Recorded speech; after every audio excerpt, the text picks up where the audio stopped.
This is pretty much a story on how sales really changed my life, how sales really saved my life.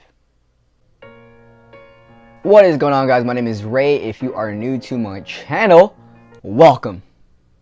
Okay, so in this video, I really want to talk about how sales changed my life before I got into all of this stuff here. And yeah, I guess this is like Story Sunday. I don't know. I just wanted to have this on video. So when I look back at it, I'm just like, yo, that was like 10 years ago. And yeah, anyways, so sales. How did sales change my life? Well, when I was 18, I got into, before I even got, I was in door-to-door sales, right, for about 2.5 something years. And that's where I got a lot of my, I would say, speaking skills, or the way you say things. Honestly, I don't even know. It just kind of comes natural in a way. But sales got me into like self-development and just learning every single day, stuff like that, and just being an optimist and all that stuff. So, anyways, before I was into door-to-door sales, I was working at Nike in this call center for DirecTV called AdCom, and this was during the summer, back when I was 18. I'm currently 21 now, and it was crazy how it happened. So, you know, I was at the warehouse. I think it was like, I did like the night shift, third shift. I don't even know what it's called.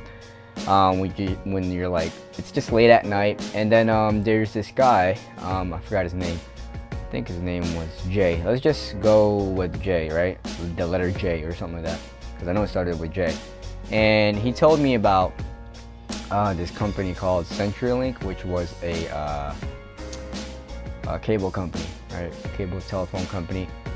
And he was like, yo, this guy told me that you can make $1,000 a week. And that's the only, when I heard that, that was the only thing that I heard, because at that time I was so uneducated.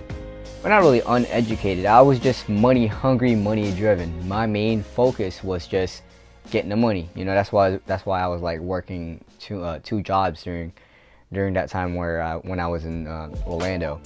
And you know, around that time was quite tough, because that was like one of the last month I had to move out of my apartments. So technically, when like August came around, or June, July or something like that, I was technically homeless, but then I wasn't, if that made sense. I didn't have a place to stay until my lease started all over again. So anyways, yeah, he told me about the job, about making $1,000 a week. So that rung a bell, and I was hooked. I was like, yo, what's up? Where do I sign up? You know what I'm saying? Because I was tired of just the same old cycle. I'm like, yo, why am I spending technically all like my life just working just to get by?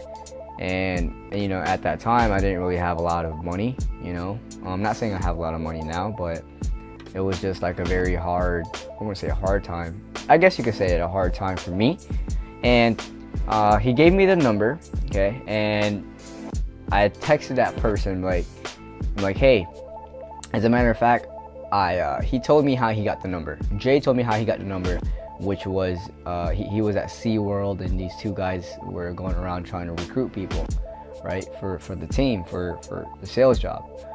And I got the number from Jay, and then I texted M, which is, I don't want to give out his name, but I texted M, and I technically lied to him, saying that I was one of the guys that he talked to at SeaWorld. So that right there, I mean, before I even knew what sales was, I basically just gave him a story. I told him, I lied to him, basically saying, hey, I was that dude. I was basically pretending to be Jay. And then he said, hey, come in for an interview like the following day, or 2 days after. And then boom, I showed up, and I acted as if I knew the dude. Like, hey, you don't remember me? Like, I was the guy at the SeaWorld thing. And he's like, yeah, I don't know, we were drunk. I guess he was drunk when he was trying to recruit other folks with this other guy named B. Let's just say his name is B, because I know his name started with B. So I showed up to the office, and he did the whole interview thing. Now, in that moment, I honestly didn't even know what I was getting myself into. I didn't even know what I had to do. The office looked like a playground. I wouldn't say a playground, but just like it was low-key empty. All I saw was checks around like the wall with $1,000 checks, $2,000 checks, and it was just like, what is this? You know what I'm saying? Like, what's all these checks on the wall? And I wanted to like ask him, like, yo, how do these people make this in a week? I'm like, this is crazy. I've never made that, you know, $1,000 in a week. I've never made that, you know, at that time. So, 1 second. And he did the interview, and during that interview, he was like, how bad do you want to make $1,000? He was like, I was like, bad, you know, who doesn't want to make $1,000 a week? You know what I'm saying? That could change someone's life. And I was like, yo, this is insane. Like, let's go, let's get it. What do I have to do to make this amount of money? And he was still trying to beat around the bush, not telling me what the whole job was. And then I had to go, after the interview, I saw this guy. Let's just say his name is I, because his name started with I. And I was sitting down, like, yo, what exactly do y'all do? Like, he was like, oh, he was like, we go out there to neighborhoods. I don't think he told me the whole thing, but he said turf. I heard turf. Like, I was like, what is a turf? And obviously you get like a sheet of paper to go around areas, to go, you know, knock the doors and see if they have current services or anything like that. Then I was like, okay, this is, in my mind, I'm like, what the hell is this? But I had a feeling, I had a gut feeling that this was like a door-to-door sales type of thing. But in that moment, I really didn't know. So next day, we had all of our paperwork done. He took a picture and everything, went through all the process, and after all that process happened, I had to go shadow B. So when I shadowed him, I was like, what is going on? I had like pants on and everything. I thought it was some type of, you know, fancy stuff, but it was, you know, it was, I mean, like I said, at that time, I didn't know it was door-to-door sales. And then boom, I was out there. This dude was knocking on doors. He was getting like the way he talked to people. He was a very assertive dude. You know, he was one of those door-to-door salesmen where he was pushy. He was the pushy salesman. And then I was like, yo, what is this? But like at that moment, I wasn't really scared, or I was like, it didn't like scare me away. I was like, wow, this is something different. And after that day, I continued to shadow Mark, and I saw a sale done, and I was like, wow, this is pretty dope. You know what I'm saying? You just go around knocking doors. There was, I basically saw the worst side first, and then I saw like the good side, which is like how a sales process happened to be. And then from there, that was it, you know? I was like, they even had meetings where they kind of motivate you or whatever, but in that motivation, like, I don't know, they motivated you, but they told me that if I were to commit, if I was to be successful in this thing here, I would have to be 100% committed. And the only way in my mind that I thought, like, okay, so if I'm going to make $1,000 a week, I can't do it working AdCom, the job I used to work at. I can't work at Nike, you know. And I was like, damn, like, I'm quitting Nike. Like, when you work for Nike, you get some type of pride. Like, you feel like you're the shit, like, for real, like, if you're working for Nike, because it's such a big company. But I took a leap of faith, you know what I'm saying? Like, I legit took a leap of faith. The first, I think this was around June-ish when I took the job. I was working, I barely worked at Nike. It was only for like a month, and I only did the training for AdCom, so I was finessing the system there where training was only 2 weeks. So I only, like, legit just finessed the system. I got paid for the training in that dip. And so for that month, I just quit. I just said, hey, I resigned or whatever, paper. I told like the managers, like, hey, I got a different opportunity. I'm gonna go for it. So I was jobless. You know, I was legit jobless for a decent amount. I mean, if you think about it, because it's 100% commission. So technically, I was like, I was self-employed. I was doing my own thing. I was an entrepreneur, I guess. Like at that time, I didn't even know what that word was. and I didn't read any books about how to, you know, make money, what money was. But that was my entry point. At that moment, like when I dropped, like I legit took a leap of faith and dropped those 2 jobs. I was like, what the hell am I doing? That was all going through my head, but that was my way to commit, you know. And ever since then, I've been just taking a leap of faith on everything. You know what I'm saying? Like, okay, I just gotta execute and do it and just see what happens. You know what I'm saying? Because I'm so young. Like, I'm only 21 and I've experienced all of those. And honestly, like, there's only a few people that know that story. The people that actually, you know, took that leap of faith with me, and they're currently knocking doors, you know. And honestly, I love them boys to death because they obviously had faith in you know, what I was doing, and they saw it. And I mean, they're obviously doing their own thing now. But that was it. That was like legit my entry point, and I started getting into like books. I think the first book that I ever read about any self-development or anything about money was Rich Dad Poor Dad by Robert Kiyosaki. I read that book like word to word. Like, I read it a couple of times and I'm like, whoa, this is something different. And during the classes when I was still knocking for this company, it was crazy. I learned a lot through all the motivational stuff. I didn't even know those videos existed, and it just pumped me up.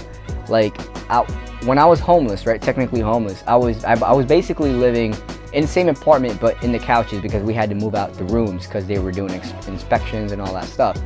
And I was like, yo, I was just legit like consuming all of this self-development content every single day, and it just kept pushing me, and boom, it just increased my drive, because I've always had that drive. Like, I've always had that ambition. I feel like that's one thing you can't teach anybody is drive and ambition and hunger.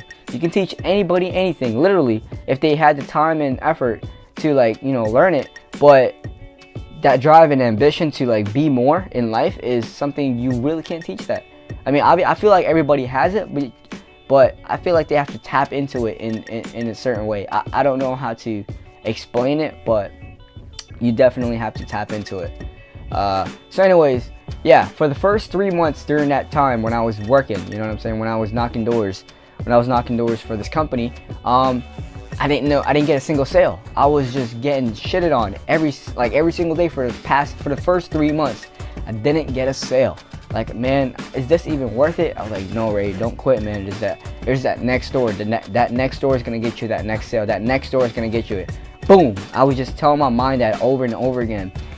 And like, this was just like my baby stage of getting into the sales job. I mean, and I wish I was still in that infant stage, because when you're uneducated or when you're just like willing to learn, it's like, it's fun. You know what I'm saying? It's fun. It's like crazy fun, because you're so eager to learn what's next. You know what I'm saying? Like the sales process. I was so intrigued. This whole sales thing is just like life. You sell. And oh yeah, so that brings me to the next book that I read, Sell or Be Sold by Grant Cardone. After I read that book, my mind was, that was it. My life was shifted. I was just like, okay, so everything in life is basically a sale. And then it was so true. So I started like trying to sell everybody and having everybody agree to my idea. And so technically I was just trying to like practice it with talking to random folks or just talking to my friends. And that truly works. Like, yo, this is real. Like, this sales is life. And if you think about it, you could be the best artist out there. You could be the best, whatever it is, the best painter. You could be the best, I don't know, best whatever it is, like the best coder, whatever. But if you can't sell yourself, how are you going to sell your service to somebody else? You know what I'm saying? Like, don't get me wrong. I'm not saying like you should, I don't know, I'm not saying you should get into sales before you get into what you enjoy doing. But like, I was able to taste that. I was able to taste that for about basically 3 years, you know what I'm saying? Even now, like, I'm still learning sales. I still look up and listen to a lot of books, audiobooks, and people that were in sales that, you know, so I can learn, I can still learn as I practice my craft, which is videography and all this stuff here. You know what I'm saying? But anyways, let's get back to like let's get back to the process. I tend to go off topic, and anyways, in real loop. So yeah, so the first 3 months, man, I was not able to make a sale. then it clicked. I don't know what did, but repetition. I promise you and guarantee you that that's pretty much exactly why I have, like, I shoot videos, I did for like 100 and something 10 days where I shot videos every single day. But you know, that Pop Daily podcast thing, I might just start doing vlogs. See, I'm sorry, now I'm talking about something else. So anyway, sorry. Yeah, so then I finally made my first sale. You know what I'm saying? I finally made it. But that first sale, I sold like a TV contract or something. But then like the next week they canceled. I'm like, what?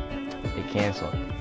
I was so excited too. I was so pumped that I got my first sale. I was like, this is it, man. I popped my cherry. I'm about to go bust down and get more sales. But that didn't happen. A week later, I was on a dry spell again. You know, I wasn't getting any sales. But then, consistency. I kept knocking. I didn't care where. I didn't care who I talked to. I kept going. And then it clicked. I started getting a sale here. Boom. One sale here. I got paid 180 bucks for the sale. Boom. Next day I got a sale. Boom. Next day I got a sale. Boom. Boom. It started snowballing.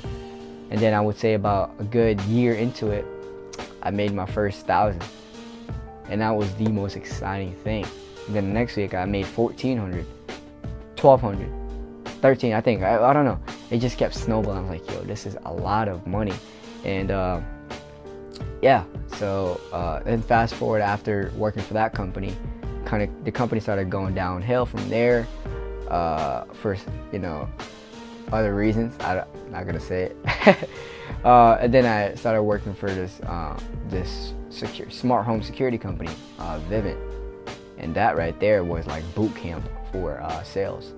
So if you're getting into sales, I highly recommend to do door-to-door sales. You know, I'm not saying like, I'm just saying you should definitely do it because I've experienced it. But hey, you know, that's just my intuition. I deeply respect anybody that is into door-to-door sales or anybody that is currently doing it, because that is tough. And maybe that's where I get my tough skin from, like my mindset. Like that's really where I got it from. Like, I honestly do not care about what other people say, especially over the internet, man. I used to give a shit about that. You're one out of billions of other people. Who are you? You know what I'm saying? And that's how I crafted my mind to be what it is now. And so ever since I knocked doors for Vivint, I was basically in like boot camp for door to door, and I learned a lot. I made a lot of money with that company, and then I got kind of tired. Like, I thought door to door sales was going to be my thing for the rest of my life, but obviously not. So still during that time, I was just like, man, during that time I was in Virginia, I was figuring out, man, what do I want to do with the rest of my life? Because it came to a point where I wasn't feeling it, you know what I'm saying? I was just like, my mindset wasn't there. I was just like, man, let me go try something different. Let me go find something that I enjoy doing. And let's just go back real quick. Before I got into the door-to-door sales in the first place, I was in school for graphic design, you know, art, creativity. That was my mindset. And people that know me knew I could draw, knew that well, they only knew I could draw, but everything else I was just trying to keep inside. You know what I'm saying? Like my skill set and creativity, I didn't really express it that well, because at that time I didn't know how to make money out of it. I didn't know how to sell my stuff, you know what I'm saying? Now that I've gotten a skill set to sell stuff, I've gotten a skill set to learn how to sell myself, learn how to push myself, market myself. Boom. It's that simple. Now I've made money for being in front of a camera or shooting film for other folks or editing videos for other folks. That is exciting to me, man. Like, and I can sit behind my computers over there. I can sit behind a computer for hours and hours and not be burnt out. I'm just like, yo, what the heck? And don't get me wrong, I do have some creative slumps sometimes where I just don't know exactly how to edit videos, but that comes with the game, you know what I'm saying? So anyways, ever since like getting into sales, my life has completely changed. It honestly has saved my life. Sales has saved my life, and I truly believe that. So think about this. Hadn't I taken that leap of faith, hadn't I quit those jobs at Adcom or Nike, I would have been in the same cycle. I wouldn't be here right now. I wouldn't be talking in front of this camera with all of this knowledge at such a young age and telling you guys this, I wouldn't be here. So my 2 cents are what I got out of like sales, everything, man. It changed me. It shifted me from the 9 to 5 mindset into just being paid for your efforts. Like I can't grasp the fact that I need to get a job, you know what I'm saying? I'm not saying having a job is a bad thing, because eventually you need to get a job to get experience, you know what I'm saying? But I would rather work on myself, you know. I would rather handle like more emotional stuff, because emotional things is all in your mind. So if I can control my emotions, then that emotional stuff is out the window, you know what I'm saying? Like, I would rather go through the struggle than to go back to that mindset, because I know most of the folks back into the corporate world are negative folks, man. And I don't want to fill my mind. I want to surround myself with that stuff, you know what I'm saying? I'd be faking it, and people probably think I'm already crazy because all I talk about is positive and optimistic stuff. But like, that's the life I want to live, and that's the energy and the positive stuff that I want to push out. So aside from me being a videographer, a video producer, I don't know what the hell you want to call it, man, a YouTuber, I don't know. Sales has definitely changed my life, my mindset, and honestly, self-development, man. That's what changed me. That's what made me who I am today. You know what I'm saying? Aside from all of that, like, if you can't sell yourself, no matter how good you are in whatever craft that you're passionate about, you're not gonna get anywhere. If you can't grab people's attention in a certain way, you're not. How are you? Like, can anybody explain to me how you're gonna sell yourself if you can't sell yourself? You know what I'm saying? And you know, I'm not here trying to say like you should go into sales. I don't know. I'm just saying to open up your mind into thinking about sales. You know, thinking about how can you improve yourself rather than, because look, yeah, you can be good. Like I said, you can be the best at the best of the best at whatever it is that you do. But I can't see it. Like, how can you sell yourself if you can't seem to sell your product, or if you don't know anything about sales? You know what I'm saying? So anyways, that is pretty much my story before I became who I am today. And I just really wanted to have this recorded. And hopefully whoever is watching this right now, hopefully you're inspired or encouraged to just go out there and learn a few things about sales, rather than just thinking that I'm just gonna, you know, do this. And hey, that actually does work. Just keep doing it, whatever it is that you're doing, you know. And then later on, just learn how to sell, or have somebody else. You can hire somebody else to sell your stuff. But yeah, that's pretty much all I got to say. And this is pretty much a story on how sales really changed my life, how sales really saved my life. Think about it. It's mind-blowing now to think about how far I've came. Like, it's only been 3 years, and a lot has happened within those 3 years. Anyways, my name is Ray. If you guys haven't yet, go ahead and subscribe if you like this type of content, and leave a like if you like this video, leave a thumbs down if you don't, and I'll see you guys next time. Peace!